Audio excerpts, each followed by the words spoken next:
नमस्कार दोस्तों, स्वागत है आपका अपने YouTube चैनल आर के वीडियो में। दोस्तों हम पढ़ेंगे आज पृथ्वीराज चौहान तृतीय के बारे में। हमने पिछले चैप्टर में पढ़ लिया था चौहान वंश का इतिहास। आज हम खास तौर से इसी पे फोकस करेंगे, पृथ्वीराज चौहान के बारे में। ठीक है, इसी से काफ़ी क्वेश्चन बनते हैं, इसके बारे में चर्चा करेंगे। ठीक है, पृथ्वीराज चौहान, पहले इसके बारे में परिचय, थोड़ा बहुत परिचय कर लेते हैं। इनका जन्म होता है 1166 ईस्वी में। 1166 ईस्वी में क्या होता है? जन्म। पिता, हमने पिछले चौहान वंश पढ़ा था, उसमें पता आपको बताया था मैंने। पिता का नाम है सोमेश्वर।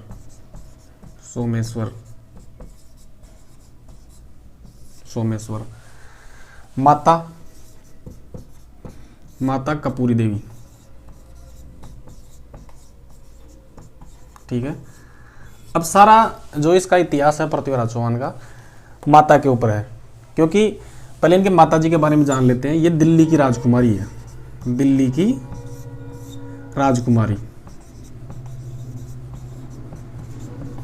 कपूरी देवी के पिता का नाम था अनंगपाल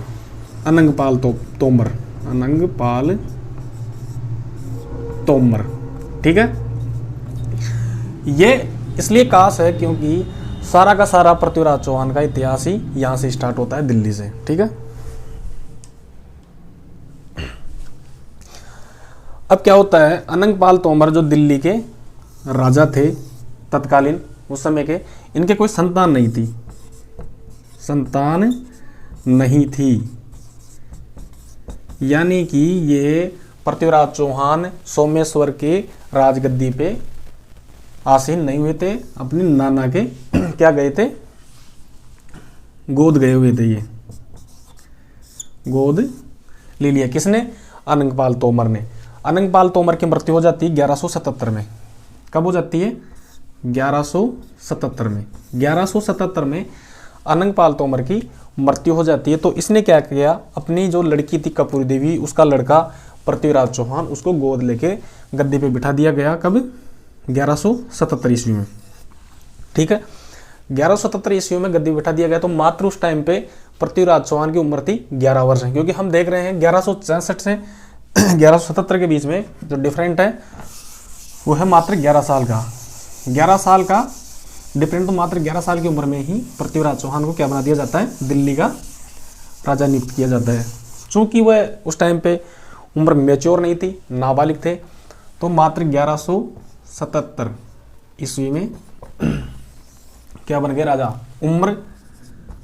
उम्र मात्र 11 वर्ष।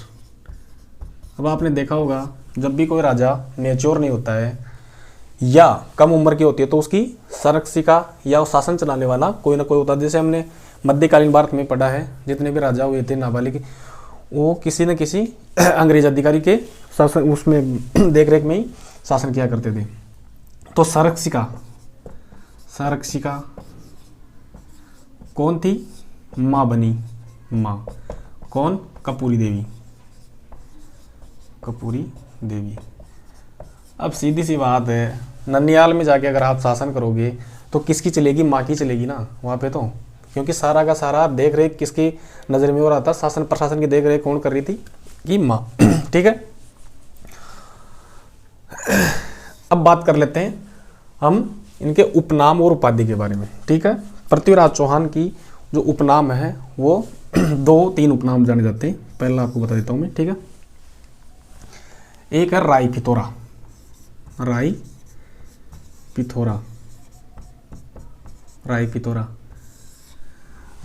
दूसरा क्या नाम है? दल पंगुल। पुंगल मत कर देना, दल पंगुल है। ठीक है, इसको आप नोट करना। राई पिथोरा का मतलब होता है युद्ध में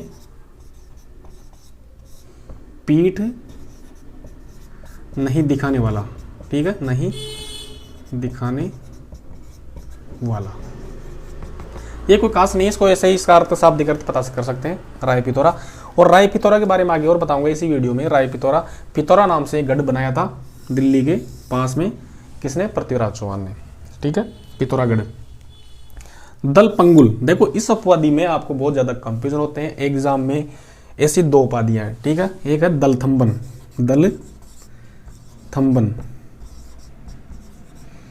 ये जो दलथम्बन है और दलपंगुल है, इसको ध्यान रखना। पैसे पृथ्वीराज याद ध्यान रखना, इस पे क्या याद रखोगे आप, पैसे पृथ्वीराज, और इसमें प नहीं है, ठीक है।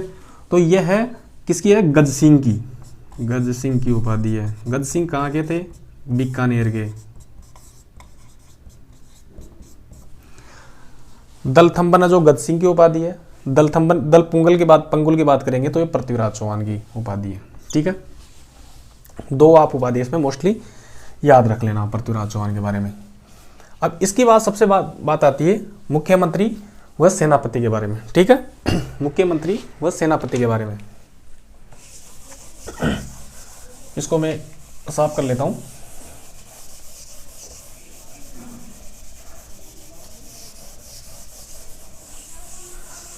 आपने देखा होगा या सुना होगा, किताबों में पढ़ा होगा कि आपको पृथ्वीराज के एक मुख्यमंत्री और सेनापति के बारे में, तो मुख्यमंत्री के बारे में तो आपने सुना होगा, लेकिन सेनापति कौन थे इसके बारे में चर्चा करेंगे, ठीक है।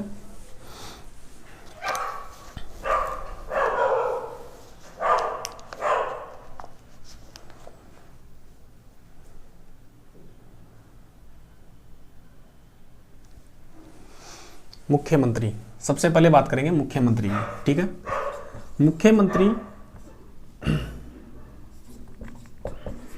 मुख्यमंत्री का मतलब होता है,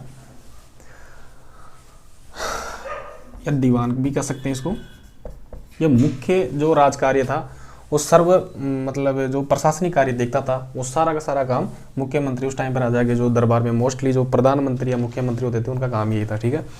तो इसका एक नाम है, मुख्यमंत्री के नाम से याद रखना, केमवास। इसका अलग अलग नाम भी मिलता है दोस्तों,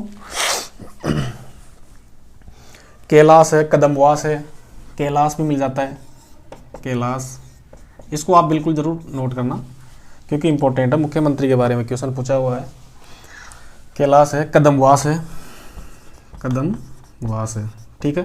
तो ये तो क्या हुआ, प्रशासनिक कार्य देख रहे हैं, लेकिन असल में जो राजकार्य देख रही थी, उनके राजकार्य कौन देख रही थी, इसकी माता जी राजकार्य, क्योंकि ननिहाल में किसी की चलेगी, माँ की चलेगी, क्योंकि ननिहाल में नाना जी के गोद गए हुए थे। तो राजकार्य कपूर देवी, कपूर देवी जो उनकी माता जी, सारा का सारा राजकार्य, क्योंकि अल्प आयु में जितने भी राजा बने हैं उनके हस्तक्षेप में कोई ना कोई किसी न किसी का हाथ हुआ। तो यहीं पे आपको यहाँ देखने को मिलेगा कि पृथ्वीराज चौहान की उम्र कम थी, तो मुख्यमंत्री का अहम रोल है इनमें, और राजकार्य कौन देख रही थी, कपूरी देवी, ठीक है। अब दूसरी बात आती है सेनापति। इसका आपने बहुत कम जिक्र सुना होगा, लेकिन मैं आपको इसको मोस्ट जानकारी बता रहा हूँ सेनापति के बारे में। मुख्यमंत्री हो गया,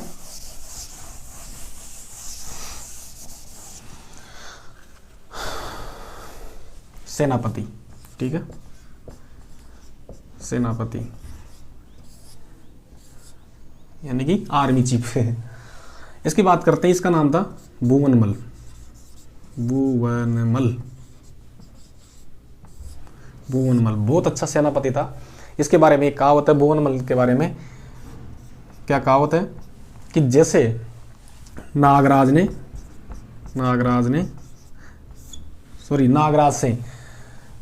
से गरुड़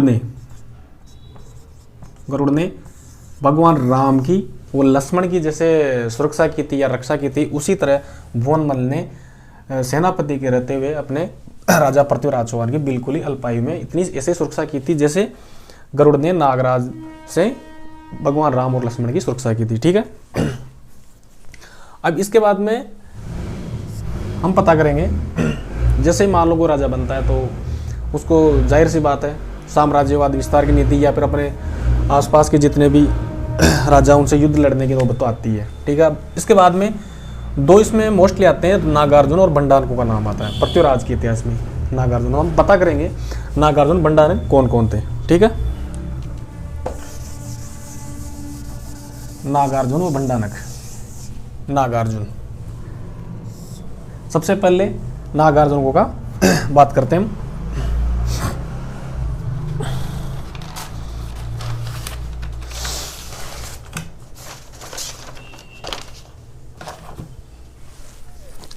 नागार्जुनों का दमन, नागार्जुनों का दमन ठीक है। नागार्जुनों का दमन, देखो उपाधियां हो गई, मुख्यमंत्री और सेनापति हो गए अपने, ठीक है। नागार्जुनों का दमन की बात है ये 1178 में। कब की बात है? 1178 ईस्वी की बात है। नागार्जुन कौन था?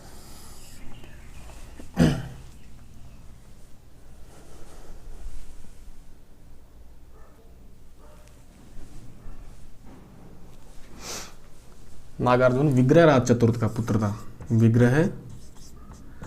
विग्रहराज चतुर्थ, ठीक है। अब ये भी क्या है, दिल्ली पर शासन करना चाहता था, क्योंकि पारिवारिक बात है ना, पारिवारिक विवाद था। विग्रहराज चतुर्थ का पुत्र, ठीक है, नागार्जुन था। इसका एक सेनापति था देवभट्ट। सेनापति कौन था? देवभट्ट।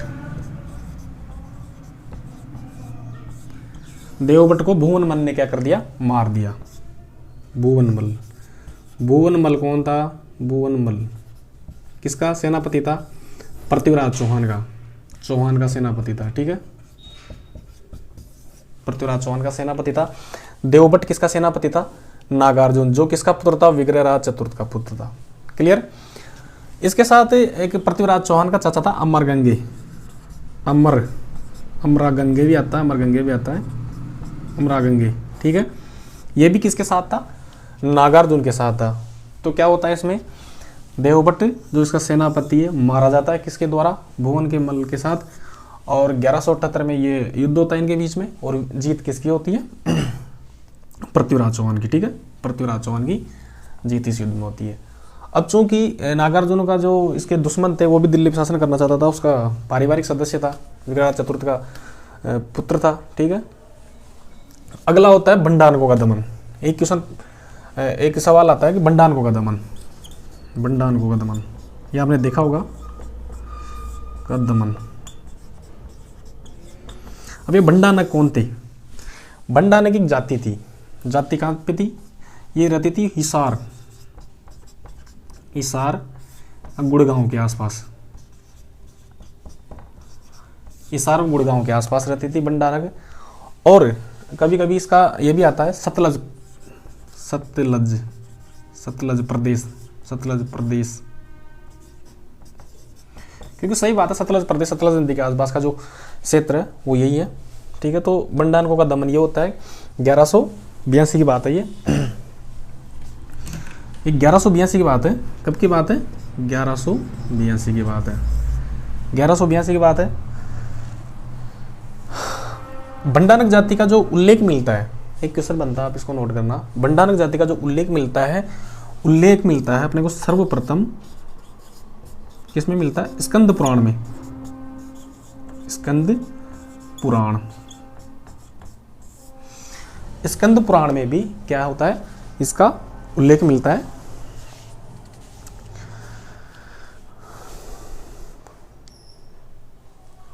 तो क्या होता है? पृथ्वीराज ने भी इनका, इस जाति का दमन, उपद्रव कर रहे थे शासन में, तो उनका दमन करता है, ठीक है। अब ये जो पृथ्वीराज चौहान की जानकारी मिलती है हमें कि बंडानकों का दमन किया, ये किस में मिलता है? ये भी क्वेश्चन कई बार पूछा हुआ है एग्जाम में, क्योंकि क्वेश्चन जैसे हम पढ़ाई करते हैं उस हिसाब से भी नहीं आते, कई बार अलग तरीके से भी आ जाते हैं, ठीक है। तो इस चीज़ को आप नोट करना।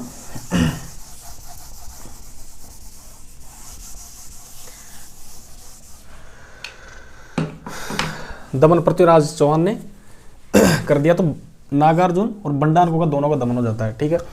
अब क्या होता है? पृथ्वीराज चौहान के भी हौसले थोड़े बढ़ जाते हैं, उनके सेनापति के हौसले बढ़ जाते हैं कि यार हमने 2-3 युद्ध जीत चुके हैं, ठीक है। अब ये क्या होता है? गुजरात, जो इनके राजस्थान के बॉर्डर पे पड़ता है गुजरात, तो गुजरात से युद्ध करते हुए,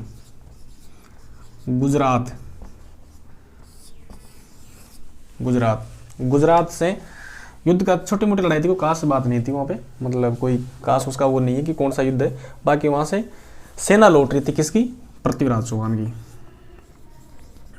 पृथ्वीराज तृतीय की सेना लौट रही थी किधर, वापस दिल्ली की तरफ आ रही थी। गुजरात से कहाँ आ रही थी, दिल्ली आ रही थी। ठीक है, दिल्ली आ रही थी। तो जब भी कोई सेना आती है युद्ध से, मान लो कोई युद्ध से करके, तो वहाँ पे क्या होता है, सैनिक घायल हो जाते हैं, सेना का मनोबल टूटा होता है। तो बीच में एक शासक पड़ता है महोबा। क्या बीच में क्या होता है, महोबा। वर्तमान में कहाँ है महोबा, कमेंट करके बताना महोबा कहाँ पे है, कमेंट करके बताना। तो महोबा में किसका शासक था, चंदेलों का, चंदेलों का शासन था महोबा में। चंदेलों का शासक था, इसका नाम था परमर्दी देव। क्या नाम था, परमर्दी देव, परमर्दी देव। ठीक है, परमर्दी देव चंदेल यहाँ का शासक था महोबा का। तो उसने क्या किया, एक गलत हरकत कर दी, किसकी, पृथ्वीराज चौहान की लौटती हुई सेना पर आक्रमण कर दिया और कुछ सैनिकों को मौत के घाट उतार दिया गया, क्योंकि उसके साम्राज्य से सेना गुजर रही थी। तो परमर्दी देव ने यहाँ पे गलत किया उसके साथ में, और कुछ सैनिकों को यहाँ पे महोबा या पहोबा का जो साम्राज्य था वहाँ पे सेना गुजर रही थी, तो वहाँ उसने अटैक करके कुछ सैनिकों को मौत के घाट उतार दिया। अब ये पता चला किसको, पृथ्वीराज चौहान को, क्योंकि पृथ्वीराज चौहान दिल्ली पहुंच चुका था, पीछे जो सेना आई थी उस पर आक्रमण किया था इन्होंने पीछे से। ठीक है, तो यहीं से क्या होता है, पहोबा का युद्ध होता है। ठीक है, इसे कहते हैं महोबा या तुमुल का युद्ध। ठीक है, तो ये जो घटना होती है महोबा या तुमुल की घटना, ये कब होती है आपको पता होना चाहिए।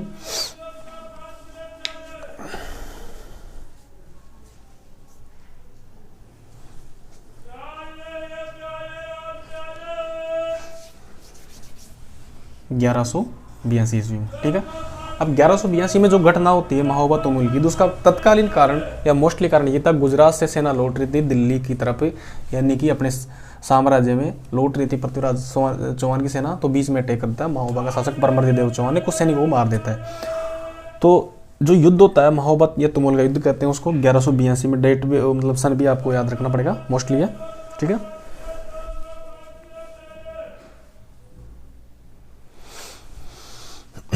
अब बात करते हैं इसमें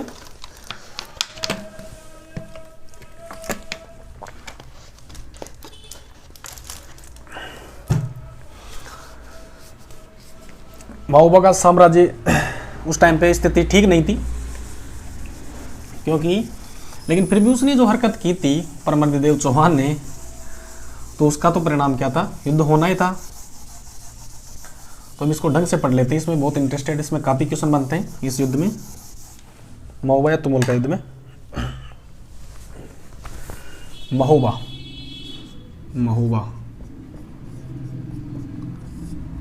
या तुमुल विजय कब होती है, 1182 में ये युद्ध होता है। ठीक है,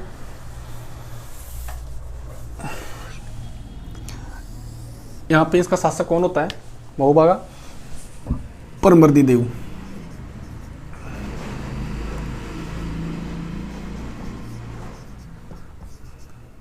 कौन था, चंदेल था। ठीक है, तो इनके दो सेनापति हुआ करते थे, ध्यान करना, नोट करना इस चीज के, कई बार क्वेश्चन पूछा हुआ है। अल्लाह और उद्दल कौन थे, एक सेनापति था अल्लाह और दूसरा था उदल। ठीक है, ये क्वेश्चन कई बार पूछा हुआ है। अल्लाह और उदल किसके सेनापति थे, तो परमर्दी देव चौहान से संबंधित रखते थे और उसके सेनापति। तो किसी कारणवश इन दोनों के, परमर्दी देव चौहान से लड़ाई हो जाती है और ये यहाँ से चले जाते हैं रूस के कहाँ चले जाते हैं, रूट के कहाँ चले जाते हैं, परमर्दी देव चौहान से रूट के चले जाते हैं कहाँ पे, कन्नौज। ठीक है, पृथ्वीराज चौहान में के इतिहास में कन्नौज का काफी अहम रोल है और कन्नौज का इतिहास हम पढ़ेंगे आगे। तो सबसे पहले हम जानते हैं कि अल्लाह और उदल परमर्दी देव चौहान से पहोबा और महोबा के युद्ध की पहले की घटना है ये, तो वो कहाँ चले जाते हैं, इसे रोट के परमदेव चौहान से नाराज होके कन्नौज। कहाँ पे? कन्नौज। शासक कौन था कन्नौज का? जयचंद गढ़वाल। जयचंद गढ़वाल, ठीक है, जयचंद गढ़वाल वहां का शासक था। तो कन्नौज चले जाते हैं। अब क्या होता है, सेना लेके पृथ्वीराज चौहान बदला लेने के लिए महोबा की तरफ आ जाता है। तो पृथ्वीराज चौहान नारायणा नामक स्थान पे अपनी सेना का डेरा लगा देता है, ठीक है, अपनी सेना रख देता है। अब ये सूचना दूत भेजते हैं परमदेव चौहान के पास कि भाई यहाँ की जो भी गुप्त एजेंसियाँ थी उन्होंने पता जाके अपने राजा को बोला, परमदेव चंदेल को, कि वहाँ तो पृथ्वीराज चौहान सेना लेके आया हुआ। घबरा गया कौन? परमदेव चौहान घबरा गया, क्योंकि उस टाइम पे हालत ठीक नहीं थी, साम्राज्य की स्थिति ठीक नहीं थी।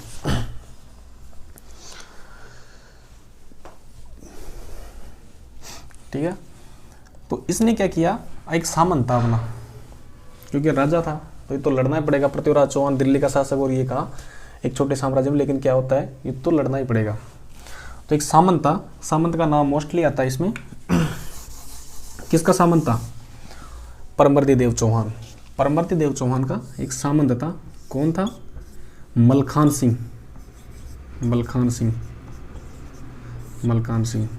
ठीक है, मलखान सिंह ये कौन था? सामंत था। किसका? परमदेव चौहान को। तो मलखान सिंह को साथ लेके पृथ्वीराज चौहान से युद्ध करने के लिए निकल जाता है परमदेव चौहान। अब क्या होता है, इधर से आला और उद्दल को सूचना मिलती है कि भाई आपके साम्राज्य पे संकट आया हुआ, आपका राजा इस टाइम पे संकट से जूझ रहा है। तो इनको तो गुस्सा आ रहा था, अपने राजा के ऊपर नाराज थे कि ना हम नहीं जाएंगे भाई वहाँ पे लड़ने के लिए। लेकिन इनकी माँ होती है, तो ये क्वेश्चन बनता है यहाँ पे भी कि माँ के कहने पे वो आला और उदल कहाँ गए थे? परमदेव चौहान की सहायता करने के लिए, यानी कि वापस अपने राजा के पास सहायता करने के लिए जाते हैं। अब सीधी सी बात है, कन्नौज के जब साम्राज्य से जाएंगे तो जयचंद गढ़वाल तो पूछेगा ना भाई कहाँ जा रहे हो। तो आला और उदल ने बताया कि भाई हमारे साम्राज्य पे से संकट आया हुआ है और हम यहाँ पे युद्ध करने जा रहे हैं। तो जयचंद बोला कि भाई थोड़ी बहुत सेना ले जाओ यार, क्या दिक्कत है, ठीक है। तो जयचंद ने भी गढ़वाल सेना इनके साथ भेजी थी। तो यहाँ पे एक गठबंधन होता है, इसका नोट करना, बिल्कुल आपको याद हो गया होगा। इधर तो पृथ्वीराज चौहान सेना थी, दूसरी तरफ देखो एक तरफ तो चौहान सेना, ठीक है। अब दूसरी तरफ कौन था? चंदेल तो थे ही परमदेव चौहान, वो चंदेल, ठीक है, परमदेव चंदेल प्लस जयचंद ने क्या कहा कि भाई आप इतने दिनों से हमारे साम्राज्य में रहे थे, शरणागत रहे, तो आप अकेले कैसे भेज सकते हैं यार। तो उन्होंने क्या, गढ़वाल सेना भेज दी। गढ़वाल। तो यहाँ पे दो शक्तियाँ एक साथ लड़ रही थी, चंदेल और गढ़वालों की संधि हुई थी, और इधर केवल मात्र चौहान सेना थी, ठीक है। समझ में आ गया कि पहोबा और तुमुल के युद्ध में पूछा जा सकता है चौहान के दूसरी तरफ कौन कौन सी सेना थी। तो चंदेल और गढ़वालों को गठबंधन हुआ था, और ये गठबंधन आगे जाके गढ़वालों को बहुत ज़्यादा मतलब नुकसान पहुंचाया था। आगे पढ़ेंगे उस चैप्टर के बारे में, ठीक है। तो इसमें क्या होता है, चंदेल और गढ़वाल सेना यह क्या होती है, पराजित होती है। परिणाम क्या आया युद्ध का कि इन्होंने दोनों ने संधि की, लेकिन फिर भी चौहान सेना से पराजित हो गई, क्योंकि आपको पता है कि पृथ्वीराज चौहान एक दिल्ली का महान सम्राट हुआ है, राजा हुआ है, तो उसके सामने ये दोनों की पराजित हो जाती है, और परमदेव चौहान को माफ कर दिया जाता है। क्या कर दिया जाता है? माफ कर दिया जाता है।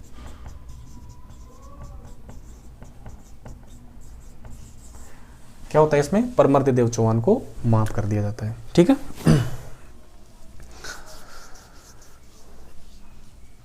और महोबा, एक और नोट करना, महोबा का सामंत कौन बनाते हैं?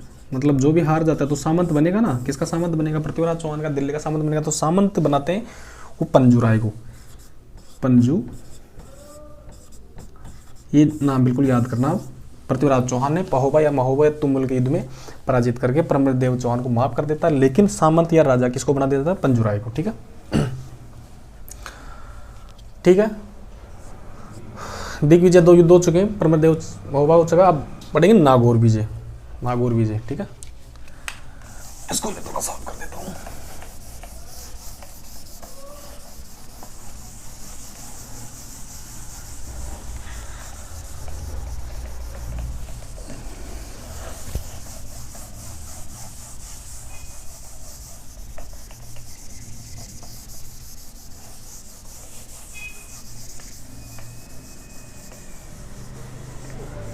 इसको कर देता हूँ साफ, ठीक है। ऊपर वाले को भी।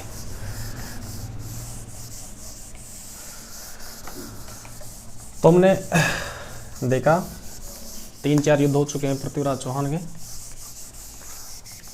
अब क्या होता है, जब कोई भी राजा इतने युद्ध जीत जाता है तो उसको एक साम्राज्यवादी विस्तार की नीति या साम्राज्यवादी विस्तार का एक भावना आती है मन में। तो उसने क्या किया, अपना विस्तार, साम्राज्य का विस्तार करना स्टार्ट किया। अब साम्राज्य का विस्तार क्या करेगा, दिल्ली की तरफ से इधर गुजरात की तरफ, दिल्ली से साम्राज्य विस्तार किधर, किसकी तरफ,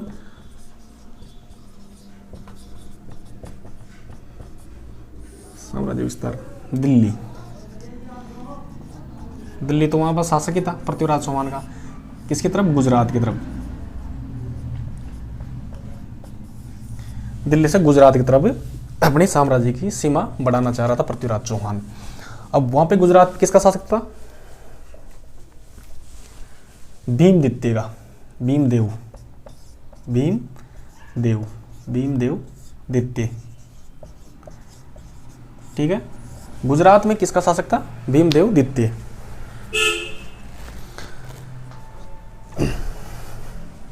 गुजरात में भीमदेव द्वितीय का शासक था।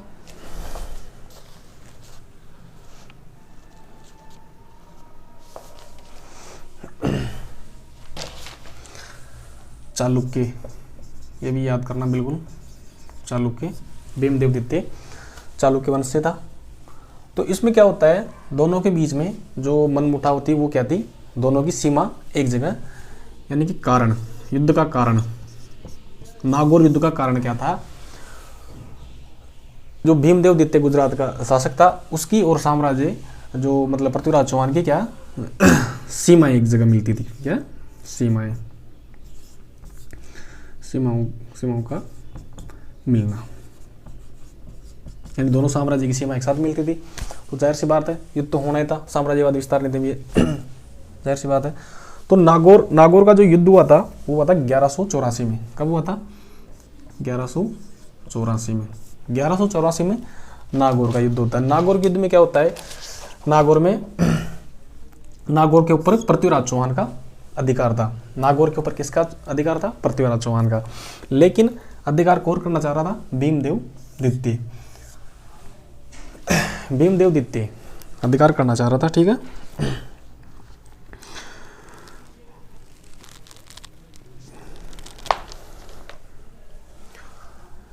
भीमदेव द्वितीय ने पृथ्वीराज के पिता की हत्या की थी, सोमेश्वर की। सोमेश्वर इनका एक कारण था, सोमेश्वर के पिता की हत्या, सोमेश्वर की हत्या, पिता तो इसके हुए ना पृथ्वीराज चौहान के। सोमेश्वर की हत्या,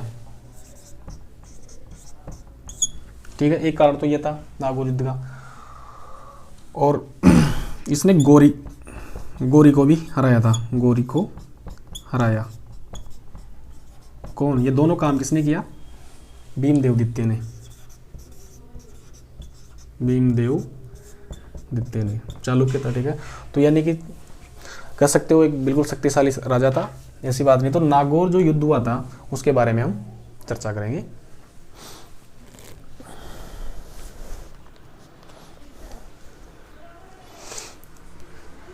इसमें क्या होता है, जगदेव जो इसका पुत्र था भीमदेव का, जगदेव व पृथ्वीराज चौहान के, पृथ्वीराज तृतीय के बीच में युद्ध होता है, दोनों के बीच में, ठीक है। नागौर का जो युद्ध होता है 1184 में, सन याद करना बिल्कुल, वो जगदेव पृथ्वीराज तृतीय के बीच में ये युद्ध होता है, ठीक है। तो क्या होता है, ये तो पराजित होता है, जगदेव पराजित और ये विजय, ठीक है। यानी कि पृथ्वीराज चौहान की सेना जीत जाती है। लेकिन इसने क्या किया, जगदेव को मारा नहीं, छोड़ दिया था, क्योंकि अगर चाहता तो पृथ्वीराज चौहान अपने पिता की मौत का बदला ले सकता था, हत्या का बदला ले सकता था भीमदेव से, लेकिन इसने ऐसा नहीं किया। क्योंकि देखो इसने मतलब ये तो काश राजा की एक मोस्टली वो खासियत होती है अच्छे राजा की, माफ करने की भावना, ठीक है।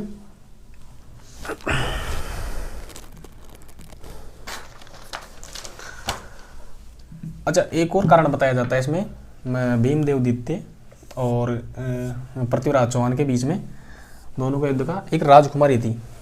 देखो राजकुमारियों के बीच में राजकुमारी इच्छिनी देवी, इच्छिनी देवी याद करना नाम, इच्छिनी देवी, इच्छिनी देवी, इसके ऊपर भी मतलब बताया जाता है। इच्छिनी देवी से शादी कर लेता है कौन, पृथ्वीराज चौहान, चौहान शादी कर लेता है किससे, इच्छिनी देवी से। लेकिन शादी करना कौन चाह रहा था, भीमदेव द्वितीय। तो इच्छिनी देवी के कारण भी यहाँ पे संघर्ष का कारण बन जाता है, ठीक है। इच्छिनी देवी को बिल्कुल नोट करना, इच्छिनी देवी को,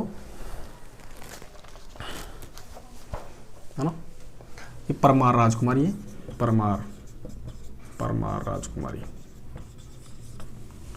ठीक है। ये चीज हो गई। अब बात करते हैं इसके बाद में चौहान और गढ़वाल। देखो ये 1184 में हो गया, ठीक है ना, बिल्कुल। और वो पाहोबा तुमुल का युद्ध 1182 में हुआ था, ठीक है। नागार्जुनों का दमन 77 में, ठीक है। और बंडानको का दमन 82 में, है ना, 82 में हुआ था बंडानको का दमन भी। बंडानको और तुमुल का दोनों का युद्ध 82 में, याद करना 1182, ठीक है। साफ कर देता हूँ इसको। इसके बारे में ऑब्जेक्टिव वाले क्वेश्चन लाएंगे हम चौहान वंश के, उसमें आपको अच्छे से क्वेश्चन तैयार करवाए जाएंगे। आप थोड़ी इस टाइम पे थोड़ी समझो।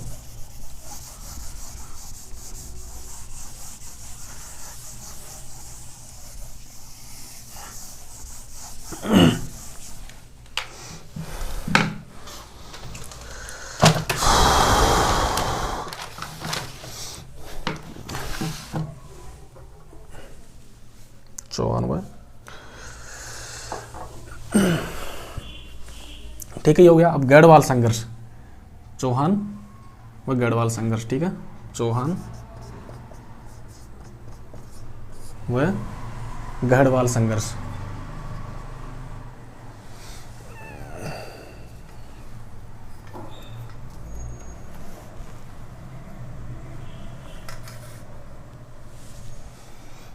गढ़वाल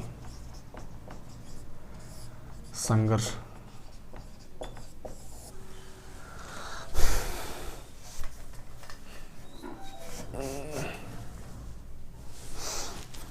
हमने पिछले चैप्टर में पढ़ा था तुमुल का युद्ध 1184 में, 1184 में उसमें बता दिया था कि गढ़वाल सेना चंदेलों का साथ देने के दुश्मनी का कारण तो शुरू से ही। और फिर दूसरी बात, पहला कारण तो ये भी हो गया, दूसरा कारण साम्राज्यवादी का अपनी सीमा आपस में टकरा रही थी। और मोस्टली जो कारण होता है वो संयोगिता, ठीक है। एक तो क्या होता है, आपस में सीमाएं, यानी साम्राज्य का टकराना। दूसरा मोस्टली कारण होता है इसमें संयोगिता, ठीक है, संयोगिता। तो सबसे ज़्यादा ये संयोगिता कारण मानते हैं इतिहास में, इसको बहुत ज़्यादा काफ़ी फैक्ट है इसका। तो चौहान व गढ़वाल का संघर्ष हुआ था 1184 में हुआ था, वो सॉरी ये नहीं है, 1184 तुमुल का युद्ध हुआ था, ठीक है।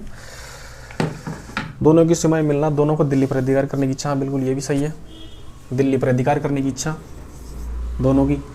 अब गढ़वाल शासक कौन था, जयचंद, जयचंद, जयचंद,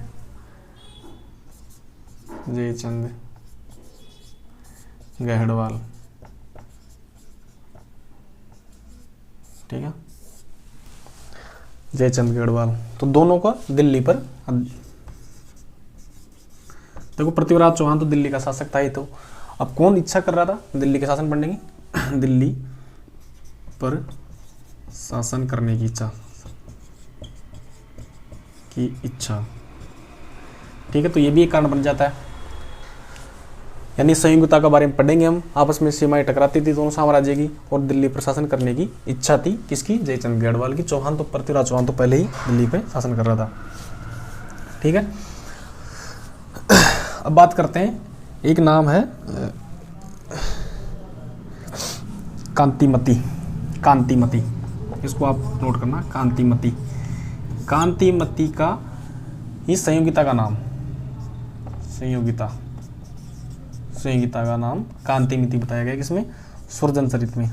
सुरजन चरित जो ग्रंथ है उसमें कांतिमती नाम बताया गया है संयोगिता का। ये भी आप मोस्टली ध्यान रखना। ठीक है, तो ये कारण हो गए इनके दुश्मनी है, मतलब इनके युद्ध हुआ नहीं से, इनकी संयोगिता के बारे में पढ़ेंगे बाद में। पहले हम मोस्टली पृथ्वीराज चौहान के चैप्टर पूरा कर देते हैं।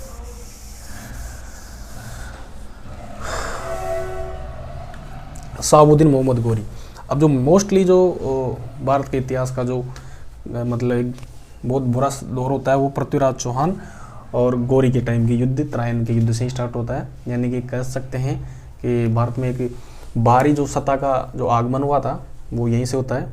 अगर त्रायन के युद्ध में पृथ्वीराज चौहान की हार नहीं होती तो आज भारत का शायद नक्शा कुछ और होता है। ठीक है, तो एक था गोरी। गोरी पूरा नाम क्या था गोरी का, शहाबुद्दीन मोहम्मद गोरी। पूरा नाम था शहाबुद्दीन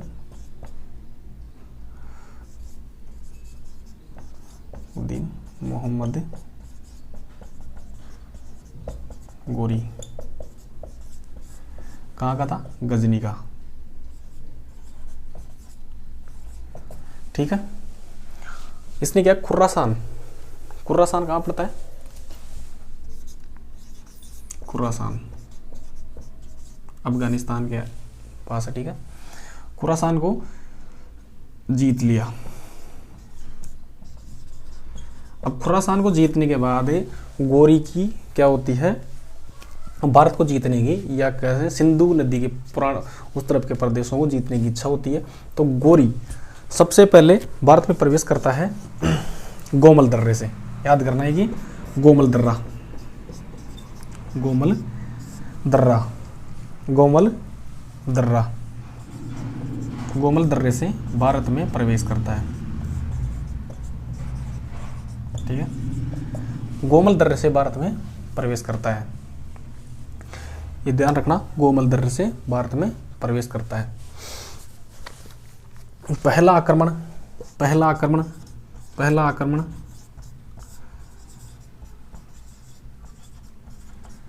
जैसे पिछले चैप्टर में पढ़ाया हुआ है, गोरी का पूरा इतिहास मैंने पढ़ाया हुआ है, उसको आप देख सकते हो। ठीक है, डिस्क्रिप्शन में डाल दूंगा मैं, वहाँ पे देख लेना। तो पहला आक्रमण होता है 1177 में। कब होता है, सॉरी 1175 में, 1175 में मुल्तान, मुल्तान के ऊपर सबसे पहला आक्रमण होता है गोरी का। ठीक है, और गुजरात, गुजरात में होता है 1178 ईस्वी में आक्रमण करता है गोरी। अब इनकी दोनों की जो आपसी लड़ाई थी उसके बारे में चर्चा करेंगे कि पृथ्वीराज चौहान और गोरी के आपसी लड़ाई क्यों हुई। तो इसका एक सबसे मोस्ट कारण था लड़ाई का बठिंडा। क्या था, बठिंडा। अब जो गुजरात का जो 78 में युद्ध हुआ था भीमदेव दित्ते के साथ, हमने पढ़ लिया अभी पहले भी, भीमदेव दित्ते, ये क्या है, गोरी को हरा देता है। गोरी की पहली पराजय भारत में, गोरी की प्रथम पराजय। भीमदेव दित्ते ने किसको हरा दिया, गोरी को, और पृथ्वीराज चौहान ने किसको हरा दिया, भीमदेव को। ठीक है, तो ताकतवर कौन हुआ, पृथ्वीराज चौहान। तो ठीक है, दोनों की चर्चा करते हैं।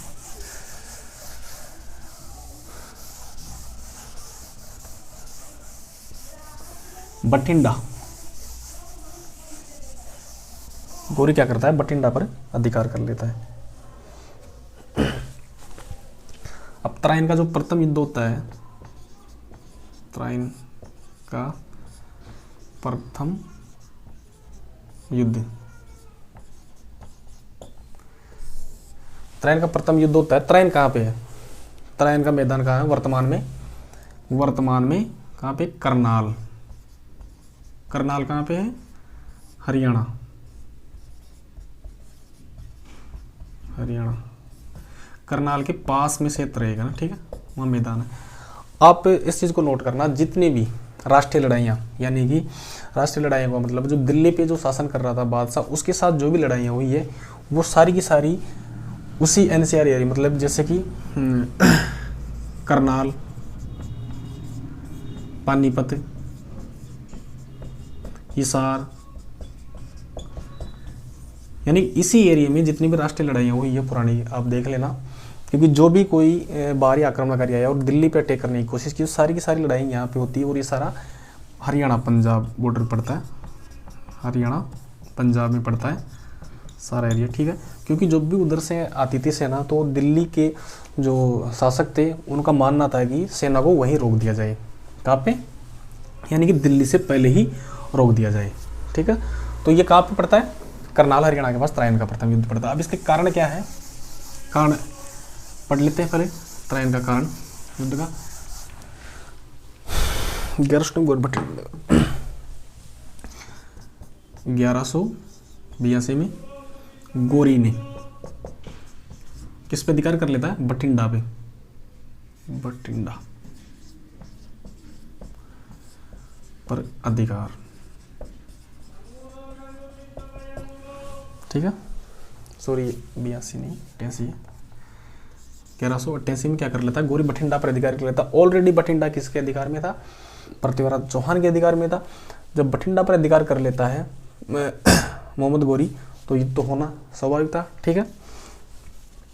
अब इसमें आता है पृथ्वीराज चौहान।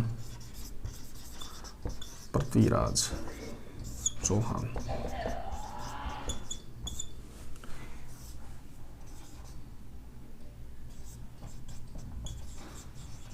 मोहम्मद गोरी। अभी कई बार आया हुआ क्वेश्चन है कि जो त्रैन का युद्ध था वो किन किन के बीच हुआ था, जैसे राठौड़, परमार, जो भी डालते हैं ऑप्शन में। अब ये तो क्या तुर्क था, तुर्क, और ये चौहान था। तो इस चीज़ को भी आप नोट करना बिल्कुल, चौहान व तुर्क, ठीक है। तो युद्ध चौहान व तुर्क सेना हुआ बीच में हुआ था। पृथ्वीराज की चौहान के साथ कौन था? गोविंद राय। पहला तो कौन था? गोविंद राय। गोविंद राय दिल्ली से। गोविंद राय किसके साथ था? पृथ्वीराज चौहान के साथ था, सेनापति के तौर पर।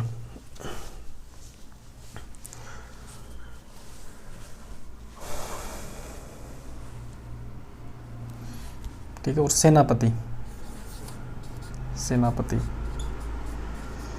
सेनापति की बात करें, पृथ्वीराज का सेनापति कौन था त्रैन युद्ध में? खांडेराव। खांडेराव, ठीक है। पृथ्वीराज का सेनापति खांडेराव, गोविंद राय दिल्ली, ये भी दोनों साथ थे पृथ्वीराज चौहान के, ठीक है। इसमें क्या होता है? पृथ्वीराज चौहान की विजय होती है। ये क्या होती है? पराजय। पराजय, मोहम्मद गोरी की पराजय हो जाती है। और पराजय भी इतनी बुरी तरह होती है कि मतलब पूरी सेना तितर बितर कर देते हैं और गोरी बहुत बुरी तरह घायल होता है। खिलजी सैनिक ने इसकी जान बचाई थी। किसने? खिलजी सैनिक ने। खिलजी सैनिक ने किसकी जान बचाई थी? मोहम्मद गोरी की। लेकिन वही बात पृथ्वीराज चौहान ने तो इसको माफ कर दिया कि जाने दो यार। जैसे हमने पिछले युद्ध में पढ़ा, तुमिल के युद्ध में पढ़ा था और नागौर विजय में पढ़ा था, भीमदेव दित्य का बेटा जगदेव था, उसको छोड़ दिया था। तो पृथ्वीराज चौहान ने ऐसे भी यहाँ भी समा भावना की, समा या उसकी माफी की भावना दिखाते हुए किसको छोड़ दिया? मोहम्मद गोरी को। और यही सबसे बड़ी गलती होती है पृथ्वीराज चौहान की, मोहम्मद गोरी को जिंदा छोड़ना। लेकिन उस टाइम पे भारतीय संस्कृति का ये बिल्कुल उदाहरण है, क्योंकि हर राजा कोई भी दूसरे युद्ध जो हार जाता था उसको मतलब मौत की सज़ा बहुत कम या मौत की घाट बहुत कम उतारते थे। अगर वो माफ़ी मांगता है तो उसको माफ़ कर दिया जाता था, ठीक है। तो यहाँ पे मोहम्मद गोरी को माफ़ कर दिया जाता है, वापस ये भाग जाता है युद्ध मैदान से, ठीक है। और जीत किसकी होती है? क्लियर जीत किसकी होती है? पृथ्वीराज चौहान त्रैना के प्रथम युद्ध में जीत जाता है, ठीक है। हम पढ़ेंगे त्रैन का दूसरा युद्ध।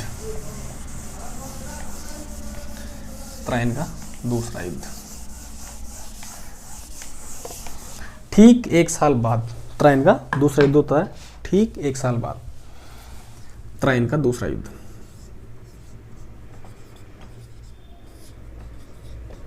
का द्वितीय,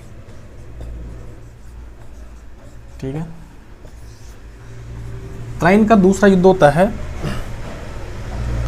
मिटा देते हैं इसको।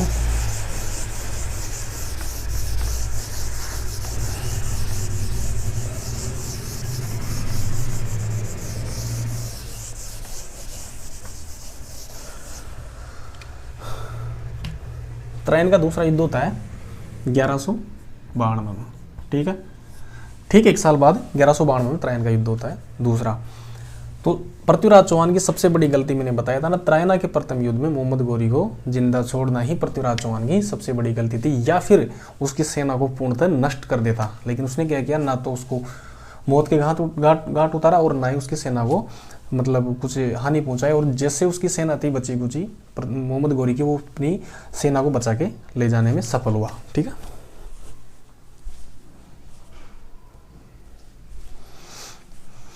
त्रायना का द्वितीय युद्ध पढ़ेंगे हमें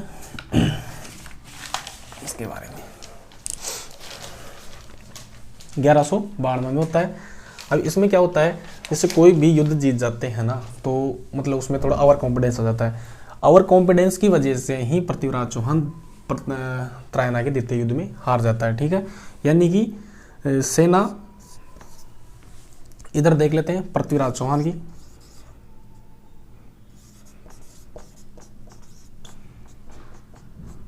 और इधर गौरी की, ठीक है। गौरी के पास लगभग 1,20,000 सेना थी, ठीक है। और इसके पास लगभग 3 लाख सेना थी, 3 लाख सेना थी।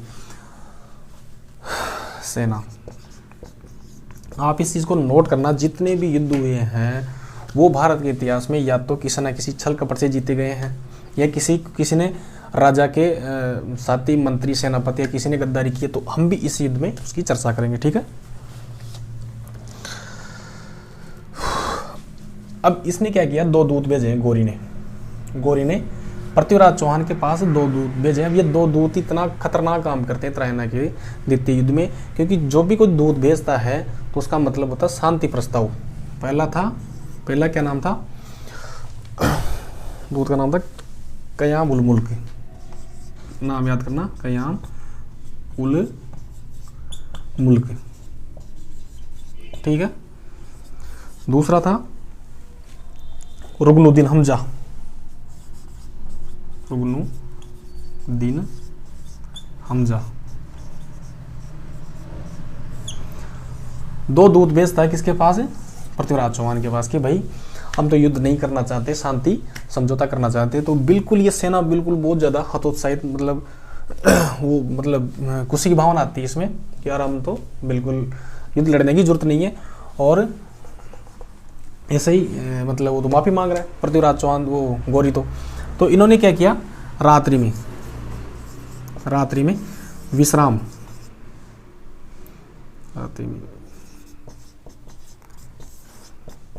ठीक है, रात्रि विश्राम कर रहे थे ये, और इनकी सेना भी बिल्कुल रात्रि में डेरा डाली हुई थी। उस टाइम पे दोनों ये जो दूत आए थे, और भाई हम तो शांति प्रस्ताव करेंगे, तो भाई सुबह कर लेंगे शांति प्रस्ताव, ठीक है। जो संधि होगी वो सुबह कर लेंगे। पृथ्वीराज चौहान ने क्या कहा कि भाई सुबह कर लेंगे, जब तक आप आराम करो, ठीक है। और एक और थी उदयराज, एक नाम आता है पृथ्वीराज का, उदयराज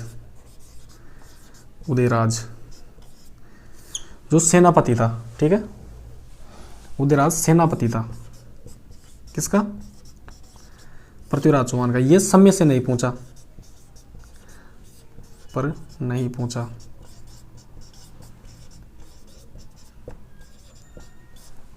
यानी कि पृथ्वीराज की जो सेना थी वो वहां पे युद्ध स्थल पहुंच चुकी थी, लेकिन एक सेनापति था उदयराज, नाम बिल्कुल याद रखना, वो समय पर वहां पहुंच नहीं सका त्रायना के युद्ध में। अब ये युद्ध होता है, उसके बिल्कुल फैक्ट मैं आपको बताता हूँ कि रात्रि में बिल्कुल सेना विश्राम कर रही होती है।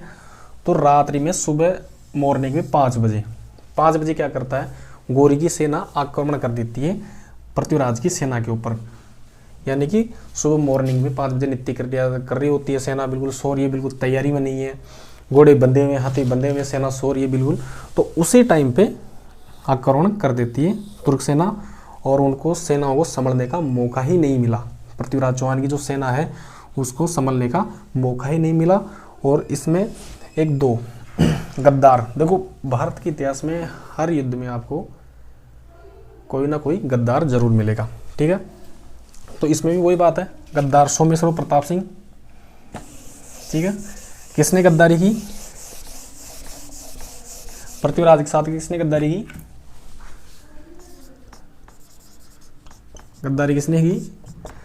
एक तो था सोमेश्वर, मंत्री था, और दूसरा प्रताप सिंह। प्रताप सिंह, ये बिल्कुल नाम याद रखना, ठीक है। सोमेश्वर और प्रताप सिंह 2 मंत्री थे पृथ्वीराज चौहान के। उन्होंने गद्दारी किया कि पूरे के पूरे उसकी तरफ मिल गए, गौरी की तरफ, और उसको सारी सूचना गौरी को दे दी, ठीक है। और पृथ्वीराज चौहान की हार होती है और उसको सिरसा के पास पकड़ लिया जाता है, ठीक है। सिरसा के पास पकड़ लिया जाता है पृथ्वीराज चौहान को, क्योंकि जब सेना लड़ने की उसी में स्थिति में नहीं थी। सुबह मॉर्निंग में आप अगर सेना पे आक्रमण करोगे, सेना कहाँ से लड़ेगी, ठीक है। तो पूर्णतया पराजित होता है, ये पराजित, चौहान सेना पराजित होती है और ये विजय होता है। और यहीं से भारत के इतिहास का बिल्कुल सारा सब कुछ, सांस्कृतिक कल्चर सब कुछ पलट जाता है, ठीक है। अब इसमें 1-2 क्वेश्चन और बनते हैं। पृथ्वीराज चौहान के तरते दूसरे युद्ध में पृथ्वीराज चौहान के साथ कौन कौन थे और गौरी के साथ कौन कौन थे सेनापति, ठीक है।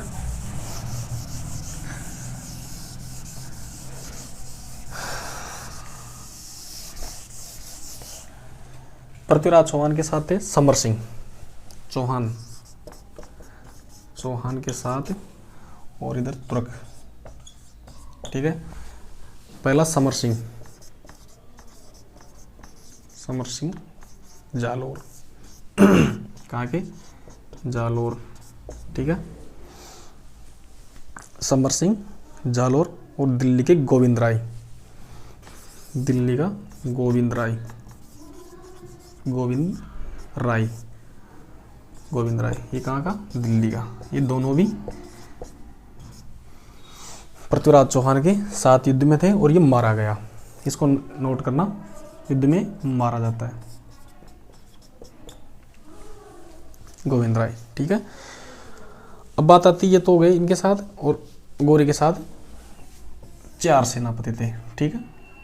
2, 3, 4, ये बिल्कुल नाम याद करना। पृथ्वीराज चौहान के साथ जो युद्ध हुआ त्रायना के द्वितीय युद्ध में, तुर्क यानी कि गौरी की जो सेनापति थे 4 मोस्टली थे। क्या क्या नाम था? खारबक, खारबक, ठीक है। खारबक, इलाह, इलाह, खरमेल, खरमेल, और एकदम मुकलबा, 4 सेनापति थे, ठीक है। अब पृथ्वीराज चौहान को पकड़ लिया जाता है और मौत के घाट उतार दिया जाता है। लेकिन इतिहास में हम 2-3 चीजों की चर्चा करेंगे पृथ्वीराज चौहान के बारे में। पृथ्वीराज चौहान का रासों के अनुसार, पृथ्वीराज रासों के अनुसार, पृथ्वीराज रासों के अनुसार, पृथ्वीराज रासों के अनुसार हम चर्चा करेंगे, ठीक है। इसको गजनी ले जाया गया, ठीक है, यानी कि गजनी, गजनी ले जाया गया, ठीक है। पृथ्वीराज रासों में जानकारी मिलती है, पृथ्वीराज चौहान को गजनी ले जाया गया और उसकी आंखें फोड़ दी गई, ठीक है। आंखें फोड़ दी गई, ठीक है, आंखें फोड़ दिया गया। अब यह समाचार पता चलता है किसको? पृथ्वीराज रासों के रचयिता कौन? चंद्रबरदाई, चंद्रबरदाई, चंद्रबरदाई इसका बिल्कुल पृथ्वीराज चौहान का दोस्त भी था और एक अपने दरबार में वो भी था, विद्वान भी था, ठीक है। चंद्रप्रदाय क्या करता है, जब इसको ये पता चलता है कि इसके अनुसार पृथ्वीराज रासो के अनुसार है कि गजनी ले जाया गया, उसको आगे फोड़ दी गई है, तो चंद्रप्रदाय क्या करता है, यहाँ से रवाना होता है। ये जो पृथ्वीराज ग्रंथ है इसको अधूरा ही है उस टाइम पे, तो ये कल्हण को ये ग्रंथ सौंप के कहाँ चल जाता है, गजनी चल जाता है। ये भी कहाँ चल जाता है, गजनी चल जाता है। ठीक है, और इसने क्या कहा, पृथ्वीराज रासो में ये बताया गया है कि चंद्रप्रदाय ने शब्द वेद बाण से किसको मरवा दिया गया था, गौरी को। तो इसने अपने गजनी को जाके ये बोला कि भाई हमारे राजा में ये खासियत है कि इसमें शब्द वेद बाण यानी किसको आपने आके फोड़ दी, लेकिन फिर भी ये मतलब इतने अचूक निशानेबाजी की किसी को भी निशाने से मार सकते हैं या निशाने से भेज सकते हैं। कि बोला कैसे हो सकता है कि चेक करते हैं, तो एक डायलॉग आता है, एक दोहा आता है, ये बोल के सुनाया था किसने, चंद्रप्रदाय ने। 4 बांस 24 गज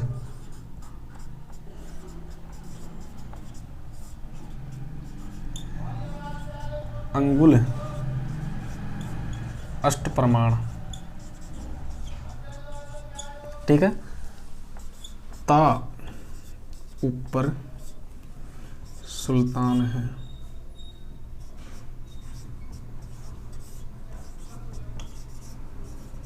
मत चूके चौहान। ठीक है, ये बहुत ही मोस्टली ये दोहा कई बार पूछा जाता है, ये किसके बारे में है, क्या है एग्जाम में। तो 4 बांस 24 गज अंगुल अष्ट प्रमाण, ता ऊपर सुल्तान है मत चूके चौहान। और ये कहते ही उसने अनुमान लगा लिया कि 4 बांस जो भी है मतलब इतनी ऊंचाई पे बैठा हुआ है सुल्तान, और उसने तुरंत पृथ्वीराज चौहान ने उसको तीर से मार देते हैं। ठीक है, तो बाकी डिस्कस करेंगे हम अगले चैप्टर में इस बारे में। आज इतना ही काफ़ी है।